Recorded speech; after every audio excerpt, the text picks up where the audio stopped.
¿Ya está? Muy buenas tardes, mis queridos seguidores del programa La Revista El Liberteño. Revista de análisis político y crítica libre. Justamente hoy, 24 de diciembre. Miren, la última Navidad que la vamos a pasar con ustedes y que la vamos a pasar con un análisis, pero antes que todo el aspecto social, el aspecto humano. Y el doctor Daniel Robles ha hecho una actividad, una Navidad en cual han participado por la vía de evitamiento de Huanchaco, y en cual en una forma espontánea, como siempre se ha caracterizado en ayuda al prójimo, les ha hecho llegar un presente a través de una chocolatada que ha sido bien concurrida. Lástima que el video no ha llegado como debería llegar, pero vamos a juntar a este programa las fotos de la participación del doctor Daniel Robles López. Un doctor, muy buenas horas, porque ya, o buenas tardes, porque ya estamos 1:06. Sí, muy buenas tardes, gracias por la entrevista. Efectivamente, nosotros tradicionalmente en el Partido Aprista teníamos como costumbre realizar actividades por el Día del Padre, el Día de la Madre, por las Navidades, ¿no?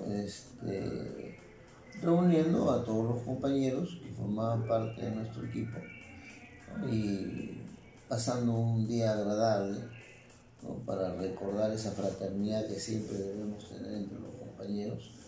No solamente iban los que me apoyaban, sino había también quienes no me apoyaban, pero estaban ahí participando en el equipo. Obteníamos algunas donaciones de algunos compañeros y amigos, y esas donaciones las repartíamos ahí en esas actividades, hasta que vino el tema de la pandemia, y eso nos evitó tener este tipo de reuniones.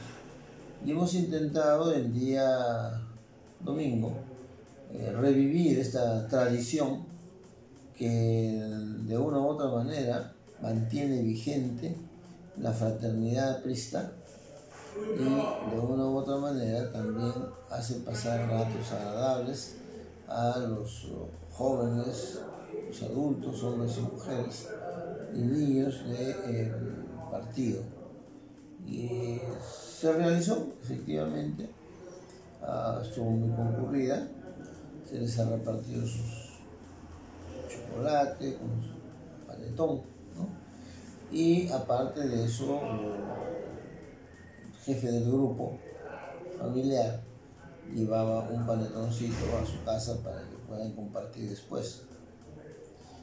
En algunas ocasiones, antiguamente, obteníamos regalos para hacer sorteos, y a veces artefactos para el hogar, a veces zapatos, a veces ropa nueva, pero en esta oportunidad no se ha podido sortear porque no ha habido mayormente donación, ya que la situación económica se ha contraído en estos últimos meses, y todos han sentido el golpe y hemos sentido el golpe, ¿no? De tal manera que ha sido un poquito difícil, ¿no?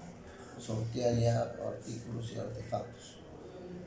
Pero hemos pasado momentos muy agradables, hemos conversado, hemos intercambiado opiniones de cómo vemos la situación del país, cómo vemos la situación de Trujillo, cómo vemos la situación del Partido Aprista, y qué planes podemos desarrollar en adelante para fortalecernos.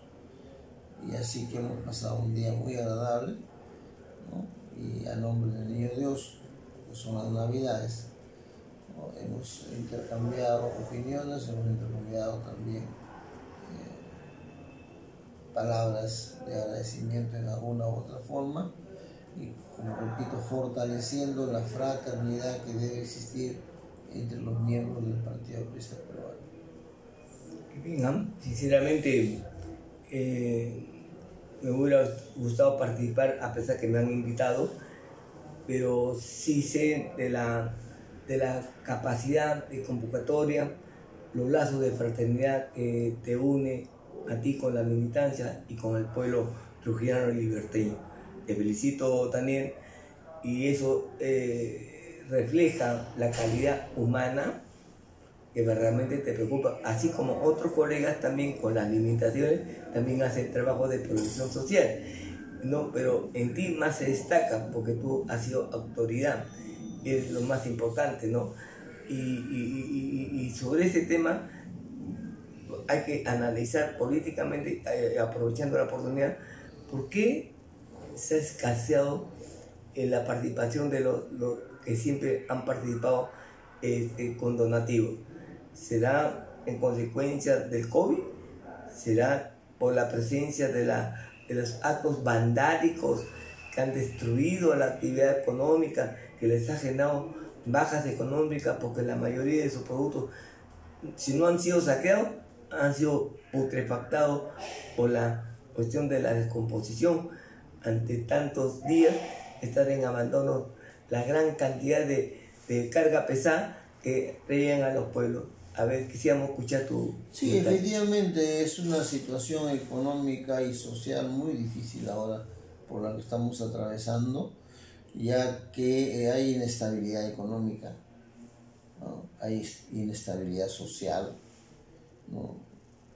Una gran afluencia de la delincuencia en todos sus niveles, desde los más simples hasta los más complejos, y eso golpea a la economía peruana, golpea al padre de familia, golpea a los miembros de una familia, de un hogar, ¿no? Y no le permite, digamos, tener la posibilidad de hacer algunas celebraciones importantes como antes lo hacía. Los jóvenes estudiantes universitarios también se han visto golpeados por esta delincuencia, ¿no? De tal manera que también han preferido no salir. La gente ahora prefiere no salir de su casa. Llega a su casa a 5 o 6 de la tarde y bueno, está haciendo sus actividades intradomiciliarias y ya prefiere no salir de la casa por el riesgo que hay de que lo asalten o le suceda algo en el bus o la combi, en el taxi, en la calle misma cuando está tomando el taxi, o en los restaurantes si entra a tomar un café. Ahora no hay respeto para nada. Antiguamente recuerdo que decíamos, vamos a tomar un café a un restaurante y tomamos tranquilos, porque nadie molestaba, nadie incomodaba. Hoy no, hoy los restaurantes están siendo atacados a cada instante, de tal manera que ya mucha gente se abstiene de entrar a un restaurante a cenar o a tomar un café o a conversar, ¿no? Porque muchas veces entraba uno a conversar, pedía su par de gaseosas, quienes querían pedían su par de cervezas también, que eran libres, pero con la confianza de que nadie les iba a molestar, nadie les iba a incomodar. Y hoy día sí ya está la situación delincuencial muy extendida, de tal manera que hay temor. Es muy delicado, ¿no? Sí, y sobre todo quienes somos más visibles, los que hemos sido autoridades en algún momento, los que somos jefes de algún equipo, de algún grupo, tenemos que mantenernos un poco más, digamos, al cuidado, ¿no? Porque somos más visibles para que se cometa algún delito con nosotros. La situación está bien grave. Así es. Pero desgraciadamente quienes nos gobernaron, como Pedro Castillo y la banda de delincuentes implicados en terrorismo, y esto ha generado pues en que la gente no concurra a estos tipos de reuniones que mayormente se han aprovechado para poder hacer tertulias, conversaciones, análisis y ver la situación económica de sus empresas, ver la forma como buscar un derrotero para salir de esa forma como han estado ahogados. Y esto ha traído cola, lamentablemente. Pero, bueno, el gobierno ha descuidado muchísimo pues, la seguridad ciudadana. Pero especialmente el comunismo. Claro, y especialmente por ser un gobierno comunista, ha protegido, ¿no?, a los exterrucos, a los terrucos actuales, a los delincuentes, ¿no? Los ha protegido. Entonces, y les ha dejado hacer las cosas como prefieran, como quieran. De tal manera que eso se da cuenta rápido el grupo delincuencial, ¿no? Y aceleran más sus actos vandálicos y actos delincuenciales porque saben que no les va a pasar nada. Que si los capturan, los van a capturar, pero en pocos días los van a soltar. Pero esta gente que ha sido motivada a rebelarse no ha sido gratis, porque sé que han estado cobrando diariamente algo de 100 nuevos soles. Entonces, bueno, los delincuentes están mucho mejor organizados que nosotros los civiles, los que no somos delincuentes. Ellos tienen grupos delincuenciales liderados por un hombre o una mujer, o ambos, si son esposos, ¿no? Quienes son los que van guardando el dinero que los delincuentes van depositando. Ustedes sabrán que si hay un pequeño grupo de delincuentes de 2 o 3, ¿no?, que logran robar o asaltar y obtener ganancias, esas ganancias no las reparten por igual entre ellos. Reparten una parte nada más, hasta el 50% como máximo. Y el otro 50% va a manos del jefe de la banda, que tiene una cuenta corriente en el banco. Y ahí van agregando más y más y más plata. Con testaferro. ¿Por qué razón? Porque si ellos caen presos, lo único que tienen que hacer es comunicar al jefe de la banda. El jefe de la banda se moviliza, saca dinero y trata de comprar a la autoridad correspondiente para que los liberen. Pagan muy bien a sus abogados. Ellos nunca dejan de tener su abogado, siempre tienen uno. ¿Qué plata? Se entiende que los delincuentes son de baja condición económica, ¿no? Y que si roban, algunos dicen robamos porque queremos comer, no tienen mis hijos que comer, entonces tengo que salir a robar. Se supone que no debe tener nada de dinero. Tienen. Pero también Los cabecillas de banda tienen millones en sus cuentas corrientes. Y esa recepción de dinero que vienen de los países de órbita comunista, entre comillas socialistas, también estarían aportando conjuntamente con los narcotraficantes, con la minería ilegal, con los que se dedican al tráfico de la tala. Claro, ellos aportan a un fondo que es utilizado para la subversión, ¿no? Para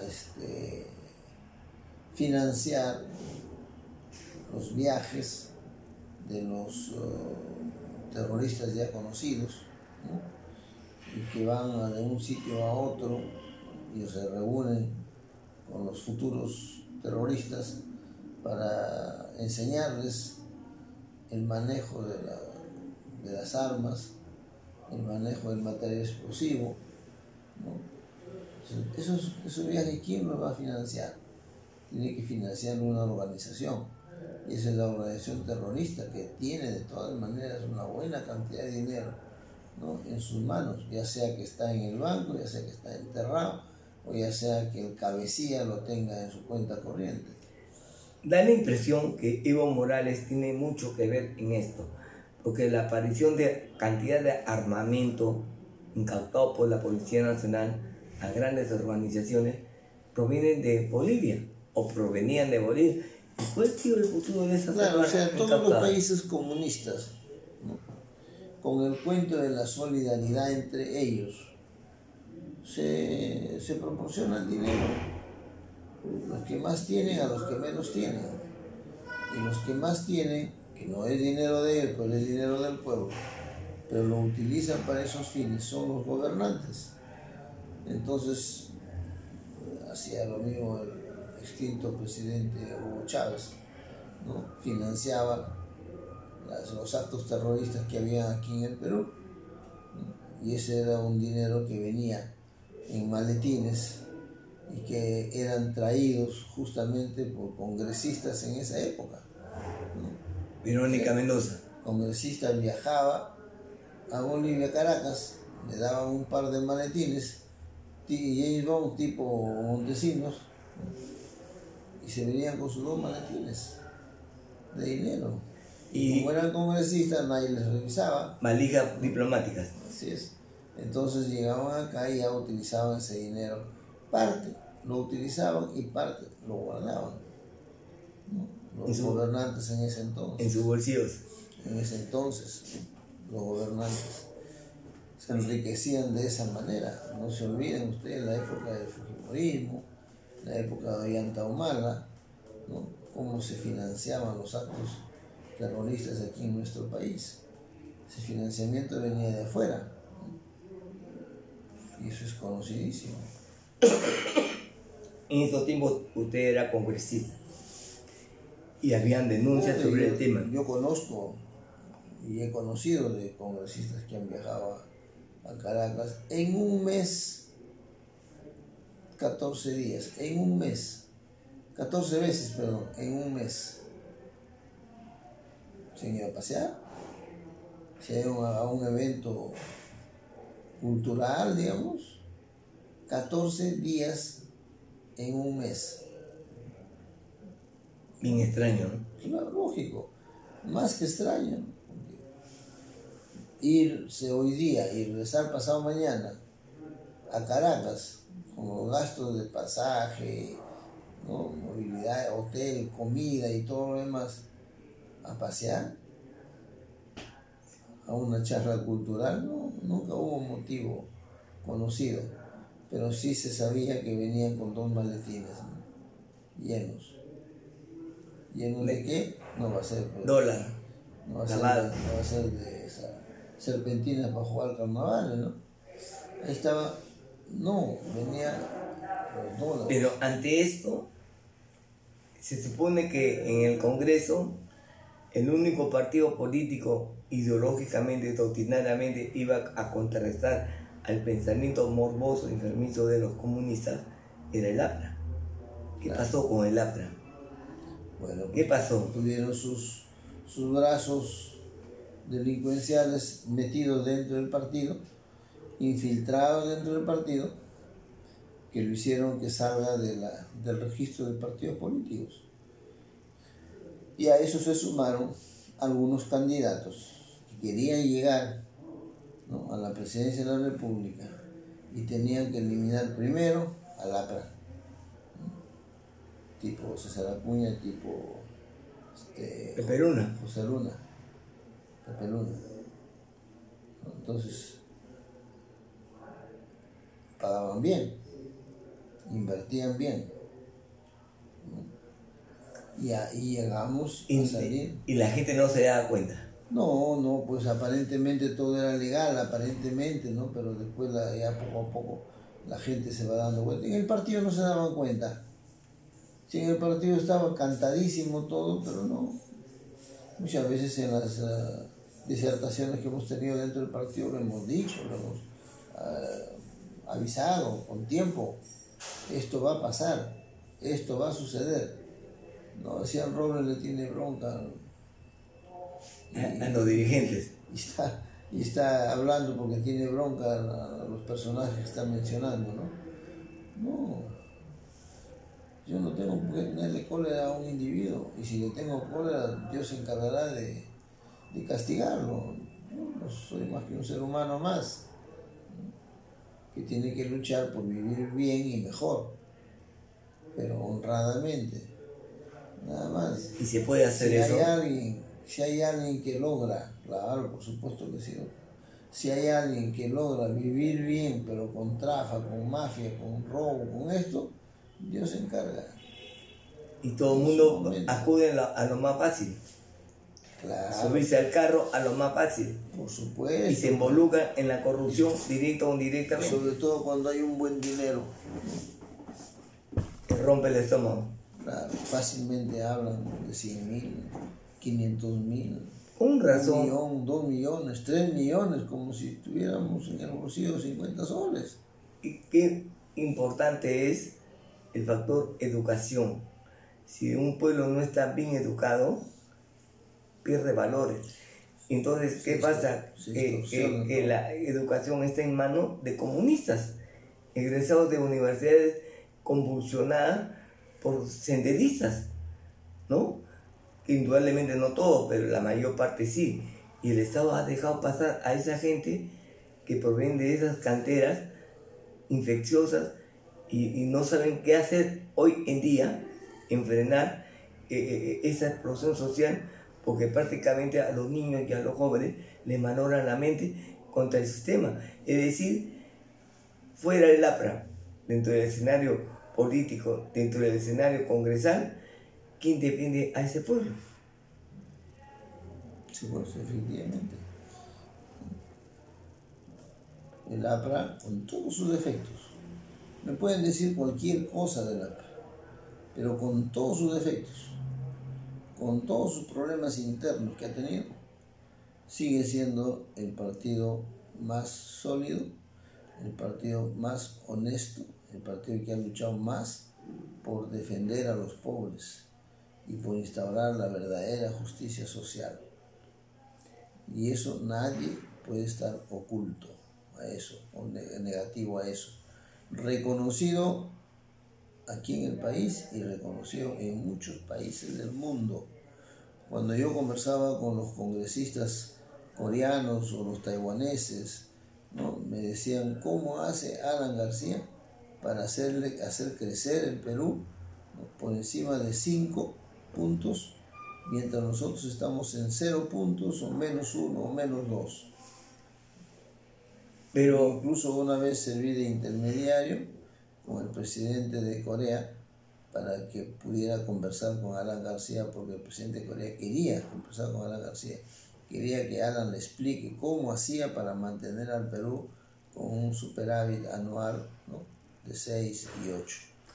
Doctor, pero acá también hay que no descartar de que justamente cuando Alan se hacía en la embajada de Uruguay, los caviares financiados por una prensa corrupta,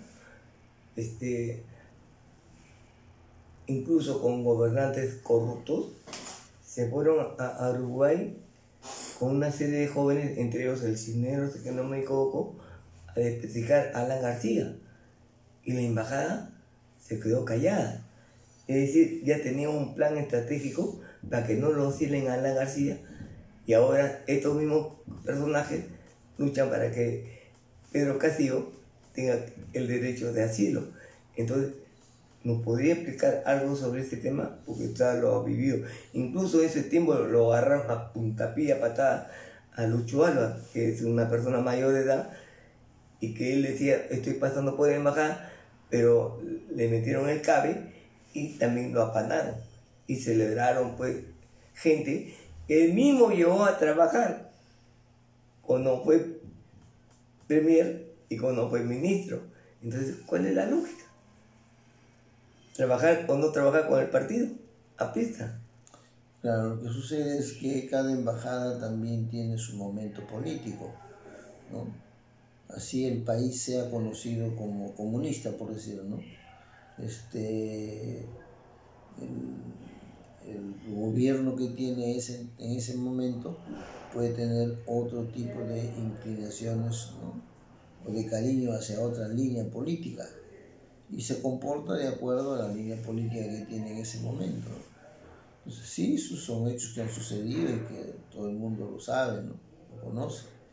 Y fue porque los dirigentes de ese entonces, los líderes de ese entonces del Uruguay, tenían sus creencias, tenían su conocimiento, respetaban sus normas de intercambio intergubernamental, ¿no?, pero muchas veces no tienen la solidez suficiente como para continuar con un comportamiento, sino a veces los hacen ceder un poco, ¿no?, y declinar de la posición en la que están adoptando.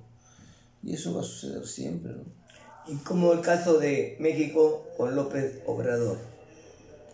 Bueno, López Obrador es un tipo de orden comunista, ¿no?, que está tratando de ganar espacio con los gobiernos comunistas para hacerse más poderoso. Y no escatime esfuerzo en abrazar a Castillo, como si yo estoy protegiendo a un gobierno comunista que está queriendo ser sacado del país, ¿no? Pero yo lo protejo, yo gano entonces el cariño de los países comunistas, y en cualquier momento que a mí me pueda pasar lo mismo, me van a acoger en cualquier otro de estos países que están abrazando la línea comunista. Pero todo te doy y me das. Pero hoy en día, toda esta red de países comunistas en base del Foro Sao Paulo están vinculados con el narcotráfico, con la tala ilegal, con la minería ilegal. Entonces se corre mucha plata. Entonces el Estado peruano no se ha dado cuenta de las consecuencias que podría traer y que ahora estamos viviendo en carne propia. Oh, claro, pero el gobierno no decide también a quién vas a elegir, ¿no? Es el pueblo el que elige, es el pueblo el que se equivocó. Muchos decían, no quiero nada con Fujimori, no quiero nada con este. ¿Por quién voto? O no voto, pero si no voto de repente me van a poner multa, mejor voy a votar, ya voy a votar por Castillo, total, está al último de la relación, no va a ganar, así que hay que votar por él. Y muchos pensaron igual. Y al final, 1 más 1 más 1 más 1 fue sumando y al final salió ganando, ¿no? Aparte de los muertos que resucitaron y aparte de los menores de edad que fueron a votar. Nadie pensó que podía ganar, nadie pensó que podía ganar y que podíamos tener un gobierno comunista. Esa es la reflexión que hace usted por Navidad. No son votos propios los que hicieron ganar a Castillo. Fueron los votos de una mala decisión, más los votos conseguidos ya por la mafia, ¿no? La compra de votos en distintos niveles, ¿no? Lamentablemente la verdad. Bueno, doctor, sus últimas recomendaciones. No me pidas mis últimas. Ya.